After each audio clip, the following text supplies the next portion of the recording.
ముఖ్యంగా ఈరోజు మా ప్రాంతానికి ఒక పండుగ దినం.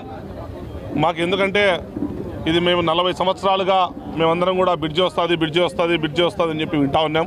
ఏ రోజు కూడా మాకు వచ్చింది లేదు.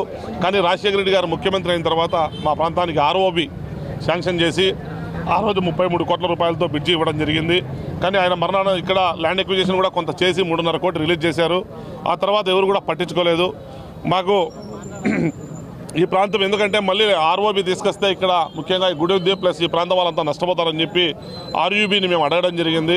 గత ప్రభుత్వంలో అడిగిన వెంటనే మాకు అందరూ కూడా సహకరించి అధికారులు కానీ మా రాజకీయ నాయకులు అందరూ కూడా మాకందరూ కూడా సహకరించి మా ఎమ్మెల్యే గారు అందరూ మాకు ఎంపీ గారు చేయడం జరిగింది.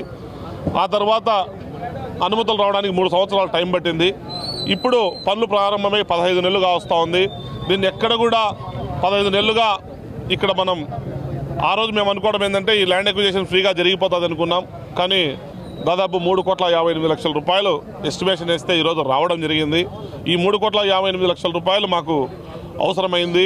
ఈ అవసరమైనందుకు ప్రభుత్వం నుంచి కానీ రైల్వే వాళ్ళు కానీ ఇవ్వాల్సినటువంటి అవసరం ఉంది. అక్కడ నుంచి ఫండ్స్ రాలేదు కాబట్టి మేము మా కౌన్సిల్ వాళ్ళకు దృష్టికి తీసుకుపోయినప్పుడు ఈ ప్రాంతం వాసుల యొక్క సమస్యను గుర్తించి పెద్ద మనసుతో ఒక నిండు మనసుతో వాళ్ళందరూ కూడా ఆశీర్వదించినారు. ఎందుకంటే జనరల్ ఫండ్లో డబ్బులు ఉండవు, కార్పొరేషన్లో అసలు నిధులు ఉండవు. ఏదైనా కార్పొరేషన్లు ఇస్తే అందరికీ సమంగా ఇవ్వాలా, లేదా ఒక డివిజన్కో 4 డివిజన్లకు ఇవ్వాలంటే ఒక 5 లక్షలు 3 లక్షలు 2 లక్షలు ఇచ్చే పరిస్థితి ఉండింది.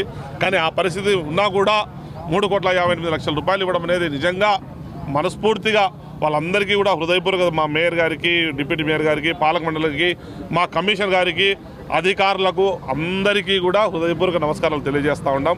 ఇప్పుడు కూడా ఒకటే డిమాండ్, నిన్న డబ్బులు శాంక్షన్ చేయడంతో పాటు ఎంత వీలైతే అంత తొందరగా వాళ్ళందరికీ కూడా ఫేస్ మేనర్లో అయినా కూడా నిధులు ఇచ్చి కాంట్రాక్టర్ను ఒప్పించి ఇక్కడ ఏదైతే ఎంత అవసరం ఉన్నాయో ఆ పనులు మొదలుపెట్టడానికి కృషి చేయాలని చెప్పి మా ప్రాంతం వాసుల యొక్క కోరికను ప్లస్ అది ఎందుకంటే వర్షాకాలం వస్తే ఇక్కడ కాలం ఉంది, మీరు చూస్తూ ఉండరు.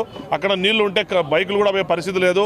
ఒకవేళ ఎక్కడి నుంచైనా వెళ్ళాలి అంటే కేవలం ఒక కిలోమీటర్లో మాకు కడప దగ్గరగా ఉంటుంది. కానీ అలాంటిది 5 కిలోమీటర్ల దూరం పోవాలా. దాన్ని చేయడానికి మాకు కష్టం అవుతుంది. కాబట్టి వర్షాకాలం లోపలనే మాకు పూర్తి చేయాలని చెప్పి మేము డిమాండ్ చేస్తూ ఉన్నాం.